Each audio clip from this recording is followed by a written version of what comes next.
Hello student, this is Aishwarya Sharma. हम पढ़ रहे हैं विषय गणित। विषय गणित में हम पढ़ेंगे क्षेत्रमिति। क्षेत्रमिति में आज हम करेंगे अभ्यास 10.3 का पार्ट ए।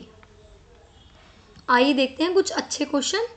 अब देखो क्वेश्चन नंबर 1 में हमसे क्या बोला है कि उन आयतों का क्षेत्रफल ज्ञात कीजिए जिनकी भुजाएं नीचे दी गई हैं। तो पहले हम एक आयत ड्रॉ कर लेते हैं। ये रहा एक आयत, ठीक है। तो अभी कह रहे हैं जिनकी भुजाएं नीचे दी गई हैं, क्या क्या है, 3 सेंटीमीटर और 4 सेंटीमीटर, है ना। तो 3 तो यहाँ आ गया 3 सेंटीमीटर और एक है ये 4 सेंटीमीटर। तो ये आयत ड्रॉ करा। तो अब आयत का क्षेत्रफल क्या होता है? आयत का क्षेत्रफल होता है लेंथ इंटू ब्रेथ, यानी कि लंबाई गुणा चौड़ाई। ओके, तो लंबाई गुणा चौड़ाई में क्या आएगा? लंबाई की जगह हम लिखेंगे 3 सेंटीमीटर और चौड़ाई की जगह हम लिखेंगे 4 सेंटीमीटर। जब 3 की 4 में आप गुणा करोगे तो 3 4 होते हैं 12, ठीक है। और सेंटीमीटर सेंटीमीटर है तो सेंटीमीटर की जब सेंटीमीटर में मल्टीप्लाई करेंगे तो सेंटीमीटर स्क्वायर आ जाएगा, या फिर आप इसे वर्ग सेंटीमीटर भी कह सकते हैं।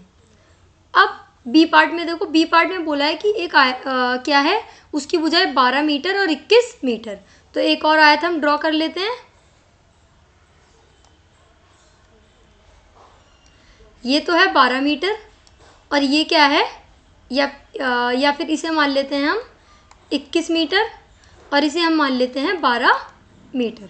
तो अब देखो यहाँ हमसे इन्होंने क्या बोला है, तो वैसे तो फर्स्ट वाले को हम लंबाई ही मानते हैं, तो अगर लंबाई के हिसाब से हम देखें तो फिर तो ये आयत कुछ इस टाइप का बैठेगा, क्योंकि यहाँ लंबाई क्या है, यहाँ लंबाई है कम और चौड़ाई है ज़्यादा। तो अब देखो आयत का क्षेत्रफल होता है लंबाई गुणा चौड़ाई। लंबाई के नीचे हम लिखेंगे 12 मीटर और चौड़ाई के नीचे लिखेंगे 21 मीटर। तो 12 की जब आप 21 में मल्टीप्लाई करेंगे तो 252 मीटर आपका आंसर आएगा। तो फिर से वही बात कि आप इसे मीटर स्क्वायर भी लिख सकते हैं और आप इसे वर्ग मीटर भी लिख सकते हैं। अब देखेंगे 2 किलोमीटर और 3 किलोमीटर।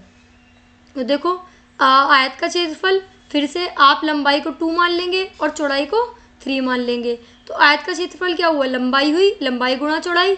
लंबाई के नीचे आप लिखेंगे 2 किलोमीटर और चौड़ाई के नीचे आप लिखेंगे 3 किलोमीटर। तो 2 की 3 से मल्टीप्लाई करेंगे तो हमारा आंसर आएगा 6, और क्योंकि ये किलोमीटर में है तो ये हो जाएगा किलोमीटर स्क्वायर या फिर वर्ग किलोमीटर। अब यहाँ देखो 2 मीटर और 70 सेंटीमीटर।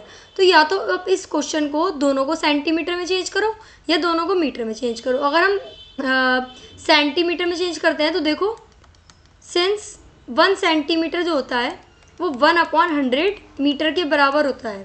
तो देयरफॉर यानी इसलिए कितना सेंटीमीटर है, 70 सेंटीमीटर जो होगा 70/100 मीटर के बराबर होगा। 1 0 से 1 0 हमारी गई, तो हमारा आंसर आएगा 0.7 मीटर, ठीक है। तो जब 2 की मल्टीप्लाई हम किस में करेंगे, 0.7 में करेंगे। तो 2 7 14 होते हैं और पॉइंट के बाद एक नंबर और है, तो हम जो है एक डिजिट पहले लास्ट से पॉइंट लगा देंगे। अगर इसी क्वेश्चन को आप सेंटीमीटर में कन्वर्ट करना चाहते तो आप कैसे करते, 1 मीटर जो होता है उसमें 100 सेंटीमीटर होते हैं, तो 2 मीटर जो है उसमें कितने होंगे, 2 मीटर में होंगे 200 सेंटीमीटर। अब 200 सेंटीमीटर ये है और 70 सेंटीमीटर ये है, तो क्या हो जाएगा, इसका आंसर होता है लेंथ इंटू ब्रेथ, यानी कि लंबाई गुणा चौड़ाई। तो 200 सेंटीमीटर इंटू 70 सेंटीमीटर। तो 2 की साथ में मल्टीप्लाई करेंगे 14 और कितनी जीरो है, 1 2 3 जीरो हम ऐसे ही यहाँ लगा देंगे, तो ये हो जाएगा 14,000 सेंटीमीटर स्क्वायर। नेक्स्ट क्वेश्चन देखते हैं। उन वर्गों का क्षेत्रफल ज्ञात कीजिए जिसकी भुजाएं निम्नलिखित हैं। क्या क्या भुजाएं हैं, 10 सेंटीमीटर है, 14 सेंटीमीटर है और 5 मीटर है। तो देखो एक वर्ग बना लेते हैं। वर्ग क्या होता है, वर्ग वो होता है जिसकी चारों भुजाएं बराबर होती हैं। ये सब चीज़ें मैं बार बार इसलिए रिपीट करती हूँ जिससे आपको ये चीज़ें याद हो जाएं और आप इन्हें कभी भूल ना पाएँ। तो 10 सेंटीमीटर आ जाएगा चारों तरफ, क्यों, क्योंकि चारों भुजाएं क्या होती हैं, चारों भुजाएं समान होती हैं। तो वर्ग का क्षेत्रफल क्या होता है, वर्ग का क्षेत्रफल देखो नॉर्मली किसी भी चीज़ का क्षेत्रफल लंबाई गुणा चौड़ाई होता है, पर यहाँ लंबाई और चौड़ाई दोनों सेम है, तो इसलिए हम भुजा गुणा भुजा कह देते हैं, या फिर आप इसे भुजा का स्क्वायर भी कह सकते हैं। तो यहाँ क्या हो जाएगा, भुजा गुणा भुजा, तो 10 सेंटीमीटर इंटू 10 सेंटीमीटर, तो 10 और 10 कितने होते हैं, 10 की 10 में मल्टीप्लाई करेंगे तो हमारा आएगा 100 सेंटीमीटर स्क्वायर या फिर वर्ग सेंटीमीटर। अब देखो वर्ग का क्षेत्रफल फिर से वही 14 सेंटीमीटर है, तो भुजा गुणा भुजा। अब इसका जो वर्ग बनेगा वो कुछ ऐसे बन जाएगा कि 14 आ जाएगा चारों तरफ, यहाँ भी 14, यहाँ भी 14, तो 14 इंटू 14, जब 14 की 14 में मल्टीप्लाई करते हैं हम तो 196 आएगा। सेंटीमीटर की सेंटीमीटर में करेंगे सेंटीमीटर स्क्वायर, तो इसे भी हम क्या कह सकते हैं, वर्ग सेंटीमीटर। अब यहाँ देखो वर्ग का क्षेत्रफल अभी मीटर में है, तो वही भुजा गुणा भुजा, तो इसका कुछ इस तरीके से बन जाएगी पिक्चर, 5 5 5 एंड 5, तो 5 मीटर इंटू 5 मीटर, 5 की 5 से मल्टीप्लाई करोगे आप लोग तो 25 आएगा, और मीटर की मीटर में करेंगे तो मीटर स्क्वायर, तो 25 मीटर स्क्वायर या फिर क्या कह सकते हैं, वर्ग मीटर। ठीक है, अब आगे चलते हैं। 3 आयतों की विमाएं निम्नलिखित हैं। अभी कह रहे हैं कि 9 मीटर और 6 मीटर। अब 3 मीटर और 17 मीटर, 4 मीटर और 14 मीटर, तो इनमें से किसका क्षेत्रफल सबसे अधिक है और किसका सबसे कम। तो बहुत इजी क्वेश्चन हुआ ये भी। पहले वाले पार्ट का पहले आप क्षेत्रफल निकालेंगे, फिर आप देखेंगे उनका कंपैरिजन करेंगे कौन सा सबसे कम है और कौन सा सबसे ज़्यादा। तो आयत का क्षेत्रफल होता है लंबाई गुणा चौड़ाई, तो 9 इंटू 6, जब 9 की आप 6 से गुणा करोगे तो 54, और मीटर की मीटर में करेंगे तो मीटर स्क्वायर। अब यहाँ क्या आएगा, आयत का क्षेत्रफल, आयत के क्षेत्रफल में क्या आएगा, लंबाई गुणा चौड़ाई, तो लंबाई कितनी है 3 मीटर और चौड़ाई है 17 मीटर, तो 17 की 3 में मल्टीप्लाई करेंगे तो 51 मीटर स्क्वायर, ये हमारा आ गया। अब ऐसे ही सी पार्ट में क्या है, लंबाई 4 मीटर है और चौड़ाई 14 मीटर, तो 4 मीटर की मल्टीप्लाई करेंगे 14 में तो 14 4 होता है 56। तो अब यहाँ देखो सबसे कम अगर हम लिखें सबको असेंडिंग ऑर्डर में, तो ये हो जाएगा 51, फिर हो जाएगा 54 और फिर आएगा 56। तो देखो सबसे बड़ा कौन सा है 56 और सबसे छोटा 51। तो आयत सी का क्षेत्रफल सबसे अधिक है जो कि 56 है, और आयत बी का क्षेत्रफल सबसे कम है जो कि 51 है। ओके, नेक्स्ट क्वेश्चन देखते हैं। हमें दिया हुआ है 50 मीटर लंबाई वाले एक आयताकार बगीचे का क्षेत्रफल 300 वर्ग मीटर है, बगीचे की चौड़ाई ज्ञात कीजिए। अभी कैसा बगीचा है, ये है आयताकार, तो आयताकार एक बगीचा अगर हम यहाँ ड्रॉ करें तो देखो लंबाई कितनी है 50 मीटर, ठीक है, और ये जो पूरा एरिया है, ये जो पूरा कवर पार्ट है इसका, ये कितना है, ये है हमारा 300 मीटर स्क्वायर। तो आयत की लंबाई ये 50 मीटर जो हमें दिया हुआ है, पहले वो लिखते हैं, फिर आयत का क्षेत्रफल है 300, क्योंकि आयत का क्षेत्रफल जो होता है वो लंबाई गुणा चौड़ाई होता है, तो हम ऐसे कह सकते हैं कि चौड़ाई क्या हो जाएगी, चौड़ाई हो जाएगी लंबाई इधर आ जाएगी, क्षेत्रफल को अगर मैं लंबाई से भाग दे दूं तो हमारा क्या आ जाएगा, हमारी आ जाएगी चौड़ाई। तो 300 को जब हम 50 से भाग देंगे, क्षेत्रफल क्या है 300, लंबाई क्या है 50, 300 को जब आप 50 से भाग दोगे तो आपका आंसर आएगा 6 मीटर। तो बगीचे की चौड़ाई हमारी आ गई 6 मीटर।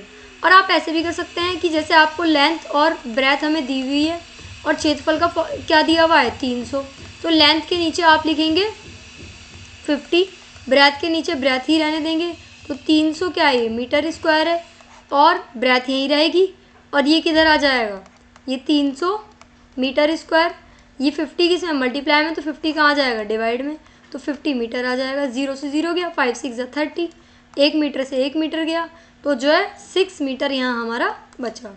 और आप इसे रीचेक भी कर सकते हैं, 6 की मल्टीप्लाई आप करके देखो 50 में, तो 5 6 कितने होते हैं 30, 300 ही हमारा क्या आएगा, 300 मीटर स्क्वायर हमारा आयताकार बगीचे का क्षेत्रफल आ जाएगा। नेक्स्ट क्वेश्चन देखते हैं, क्वेश्चन नंबर 5। 500 मीटर लंबाई और 200 मीटर चौड़ाई वाले एक आयताकार भूखंड पर 8 रुपये प्रति 100 वर्ग मीटर की दर से टाइल लगाने का व्यय ज्ञात कीजिए। भूखंड की लंबाई कितनी है 500 मीटर, चौड़ाई कितनी है 200 मीटर। आयताकार भूखंड का जो क्षेत्रफल है वो क्या है, लंबाई गुणा चौड़ाई, तो क्या हो जाएगा, ये लंबाई गुणा चौड़ाई के हिसाब से 500 मीटर और ये क्या है 200 मीटर। ठीक है, भूखंड का क्षेत्रफल आ गया लंबाई गुणा चौड़ाई 500 इंटू 200, जब 500 की 200 से गुणा करेंगे तो हमारा आंसर आ जाएगा 1 लाख, यानी कि 1 लाख मीटर स्क्वायर। अब इन्होंने बोला है कि 100 वर्ग मीटर पर 8 रुपये लगते हैं, तो हम लिखेंगे चूंकि 100 वर्ग मीटर भूखंड पर टाइल लगाने का व्यय जो है वो 8 रुपये है, ठीक है ना, तो हमारे पास कितने वर्ग मीटर है, 1,00,000 वर्ग मीटर। तो एक इसलिए, ये इसलिए का साइन है जिसे आप देयरफॉर भी कहते हैं। वर्ग मीटर भूखंड पर टाइल लगाने का व्यय जो आएगा वो 8 गुणा 1,00,000 और ये होता है इधर, ये हो जाता है डिवाइड में, तो डिवाइड बाय 100। 100 2 0 से 2 0 काटी, 1000 इंटू 8 करेंगे तो 8000 रुपीज़। तो हम कह सकते हैं कि 500 मीटर लंबाई तथा 200 मीटर चौड़ाई वाले एक आयताकार भूखंड पर 8 रुपये प्रति 100 वर्ग मीटर की दर से टाइल लगाने का व्यय 8000 रुपये आएगा। ठीक है, हम चलते हैं क्वेश्चन नंबर 6 की तरफ। इसमें बोलना है कि एक मेज के ऊपरी पृष्ठ की माप 2 मीटर इंटू 1 मीटर 50 सेंटीमीटर है, तो मेज का क्षेत्रफल वर्ग मीटर में ज्ञात कीजिए। अब इन्होंने खुद ही बोला है कि मीटर में ज्ञात करना है, तो इसका मतलब ये जो हमें दे रखी है इसे भी हम मीटर में चेंज कर देंगे। अब देखो कैसे करा हमने, यहाँ क्या है 1 मीटर प्लस 50 सेंटीमीटर, तो 1 मीटर की जगह तो 1 मीटर ही आ जाएगा। अब 50 सेंटीमीटर है तो देखो यहाँ सिंस 1 सेंटीमीटर जो होता है वो कितना होता है, वो होता है 100 1/100 मीटर के। तो हमसे क्या पूछा है, हमसे पूछा है 50 सेंटीमीटर क्या होगा, 50 सेंटीमीटर होगा 50/100, ठीक है ना, मीटर की। तो यहाँ क्या लिख देंगे, हम लिख देंगे 50/100 मीटर। तो 1 मीटर अब ऐसे ही आ जाएगा। अब यहाँ देखो 50 को जब आप 100 से डिवाइड करोगे तो आपका आंसर आएगा 2 0 है ना, तो 2 डिजिट पहले पॉइंट आएगा 1 2, तो 0.50 मीटर। अब आप जब इसे इसके साथ कंबाइन करोगे तो आपका हो जाएगा 1.50 मीटर। ओके, तो मेज की लंबाई क्या है 2 मीटर और चौड़ाई क्या हो गई 1.50 मीटर। तो अब कह रहे हैं कि मेज का जो क्षेत्रफल बताना है, मेज का क्षेत्रफल क्या होगा, लंबाई गुणा चौड़ाई। तो लंबाई क्या है 2 मीटर और चौड़ाई क्या है 1.50 मीटर। तो जब 1.50 की 2 में मल्टीप्लाई करेंगे, ठीक है, तो ये हो जाएगा 3 मीटर स्क्वायर या फिर 3 वर्ग मीटर। एक बार मैं आपको गुणा करके भी दिखा देती हूँ। इसकी 2 से मल्टीप्लाई करनी है तो 2 की जब आप 0 से गुणा करते हैं तो 0 ही आता है, 2 की जब 5 से गुणा करते हैं तो 10 आएगा, कैरी 1 लग जाएगा, 2 एकम 2 और 1 3, तो 3 लास्ट से 2 डिजिट पहले पॉइंट है तो लास्ट से 2 डिजिट पहले पॉइंट हम लगा देंगे। तो 3.00 है तो आप 3.00 ना लिख के इसे 3 ही लिख सकते हैं राउंड ऑफ। अगर ये इसी क्वेश्चन में हमसे कहते हैं कि आप इसे वर्ग सेंटीमीटर में ज्ञात करो तो क्या करते, 2 मीटर की जगह 1 मीटर क्या होता है, 1 मीटर में होता है 100 सेंटीमीटर, तो यहाँ 2 मीटर में हो जाते हैं 200 सेंटीमीटर। और ये क्या हो जाता है, ये हो जाता है 1 मीटर प्लस 50 सेंटीमीटर, तो ये क्या हो जाता है 100 प्लस 50 सेंटीमीटर, तो ये हो जाता है 150 सेंटीमीटर। तो यहाँ पे 150 की मल्टीप्लाई करते हैं हम सेंटीमीटर की, तो ये हो जाता 52 जा कितने होते हैं 30, 1 2 3 और 3 0 यहाँ ये ऐसे आ जाती है, तो ये हो जाता 30,000 सेंटीमीटर स्क्वायर। आइए 7वां क्वेश्चन देखते हैं। हमसे बोला गया है कि एक कमरे की लंबाई 4 मीटर है, कितनी है 4 मीटर, और चौड़ाई है 3 मीटर 50 सेंटीमीटर। कमरे के फर्श को ढकने के लिए कितने वर्ग मीटर गलीचे की आवश्यकता होगी। इन्होंने यहाँ साफ साफ बोला है कि वर्ग मीटर, तो फिर से वही करेंगे। कमरे की लंबाई है 4 मीटर, कमरे की चौड़ाई कितनी है 3 मीटर 50 सेंटीमीटर, फिर से वही, सिंस 1 सेंटीमीटर जो होता है वो 1/100 मीटर के बराबर होता है, तो देयरफॉर 50 सेंटीमीटर जो हमारा होगा, 50 सेंटीमीटर क्या होगा 50/100 मीटर। तो 2 अब क्या है 2 0 है ना, तो 2 डिजिट पहले पॉइंट आएगा, तो 0.50 मीटर ये हमारा हो जाएगा। अब हमसे क्या कहा था 3 मीटर प्लस 50 सेंटीमीटर, 3 मीटर की जगह हम 3 मीटर रखेंगे, 50 सेंटीमीटर की जगह रखेंगे 0.50 मीटर। तो 3 में जब 0.50 आप प्लस करोगे तो आपका आंसर आएगा 3.50 मीटर। ओके, तो अब ये हो जाएगा 3.50 मीटर। अब ये कह रहे हैं आवश्यक गलीचे का क्षेत्रफल, तो गलीचा उतना ही तो लगेगा जितना कमरे के फर्श का क्षेत्रफल है, उतना ही गलीचे का क्षेत्रफल, गलीचे की जरूरत पड़ेगी हमें। तो बस कमरे का क्षेत्रफल बराबर आवश्यक गलीचे का क्षेत्रफल, यानी कि लंबाई गुणा चौड़ाई। लंबाई 4 है, ये 3.50 है। जब आप 3.50 की 4 से मल्टीप्लाई आप करेंगे तो आपका आंसर आएगा 14 मीटर स्क्वायर। देखो एक बार हम देख लेते हैं, 3.50 की मल्टीप्लाई करो 4 से, 4 0 ज़ा 0, 4 5 ज़ा 20, 20 की 0 कैरी 2 आ गए, 4 3 ज़ा 12, 12 में 2 प्लस करेंगे तो 14 आंसर आएगा।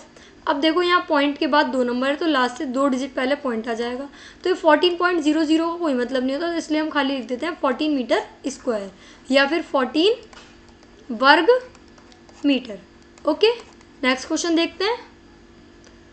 अब ये क्वेश्चन है 8th क्वेश्चन। एक फर्श की लंबाई 5 मीटर और चौड़ाई 4 मीटर है। 3 मीटर भुजा वाले एक वर्गाकार गलीचे को फर्श पर बिछाया गया। फर्श के उस भाग का क्षेत्रफल बताइए जिस पर गलीचा नहीं बिछाया गया। तो देखो अगर मैं इसको ड्रॉ करूं तो ये कुछ ऐसे ड्रॉ होगा कि एक फर्श है, यहाँ ड्रॉ कर लेती हूँ, ये एक फर्श है, ठीक है। अब यहाँ पे जो इसकी लंबाई है वो 5 है और चौड़ाई इसकी 4 है, ठीक है ना। ये कितनी है 5 और ये कितनी है, ये है 4। अब ये कह रहे हैं कि उस पर एक गलीचा बिछाया गया तो 3 मीटर भुजा वाले वर्गाकार गलीचा है। तो देखो इस पर एक गलीचा मैं बिछा देती हूँ यहाँ, तो ये क्या है 3 3 3 और 3, ये 3 है। तो अब ये कह रहे हैं कि बचे हुए पार्ट का जिस पर गलीचा नहीं बिछा, इस बचे हुए पार्ट का क्षेत्रफल हमें निकालना है। तो सिंपल हो गया ये क्वेश्चन। तो अगर मैं इस पूरे का क्षेत्रफल निकाल दूं और उसमें से इसका क्षेत्रफल माइनस कर दूं तो बचे हुए पार्ट का क्षेत्रफल आ जाएगा। तो यहाँ देखो फर्श की जो लंबाई है वो 5 मीटर है, चौड़ाई 4 मीटर है, तो फर्श का क्षेत्रफल जो हो जाएगा वो हो जाएगा लंबाई गुणा चौड़ाई, तो 5 मीटर इंटू 4 मीटर, तो ये हो जाएगा 5 चौक 20, तो 20 मीटर स्क्वायर या फिर 20 वर्ग मीटर। अब गलीचे का क्षेत्रफल निकालना है, तो गलीचा हमारा वर्गाकार है, तो वर्गाकार गलीचे की भुजा 3 मीटर है, गलीचे का जो क्षेत्रफल होगा वो होगा भुजा गुणा भुजा, तो 3 इंटू 3 यानी कि 9 मीटर स्क्वायर, 3 तिया 9।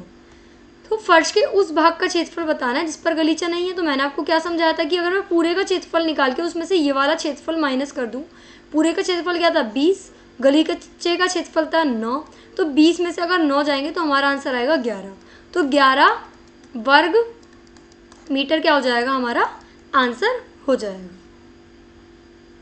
तो आज हमने क्या सीखा, आज हमने कुछ अभ्यास प्रश्न करे, ठीक है, जिसमें हमने ये देखा था कि सबसे इम्पोर्टेंट क्वेश्चन जो यहाँ था आज का वो था गलीचे वाला क्वेश्चन, ठीक है। अब मैं इसी क्वेश्चन को एक तरीके से और पूछना चाहूँगी कि एक कमरा है, ठीक है, उसकी लंबाई है 4 और 3, 4 और 3। अब उसमें वर्गाकार गलीचा बिछाया गया जो है 2 सेंटीमीटर का, ओके। तो अब आप बचे हुए पार्ट का क्षेत्रफल बताएं। तो इस क्वेश्चन को कैसे करेंगे, इस क्वेश्चन को हम करेंगे वही लंबाई गुणा चौड़ाई कर देंगे पहले बड़े वाले पोर्शन की, तो 4 तिया 12, 4 3 12 हो जाएगा। अब वर्गाकार की निकालेंगे, 2 इंटू 2 हो जाएगी, भुजा का स्क्वायर यानी कि 4 हो जाएगा, ये कितनी हो जाएगी, ये इतने वर्ग मीटर हो जाएगी और ये हो जाएगी 4 वर्ग मीटर, ठीक है ना। तो अब क्या करना है, अब बचे हुए पार्ट का क्षेत्रफल निकालना है। तो हम क्या करेंगे, 12 में से हम 4 लेस कर देंगे, तो बचा हुआ पार्ट हमारा आया 8 वर्ग मीटर। तो ये हमने आज यहाँ पर सीखा। अब हम आपसे मिलते हैं नेक्स्ट क्लास में, तब तक के लिए थैंक यू।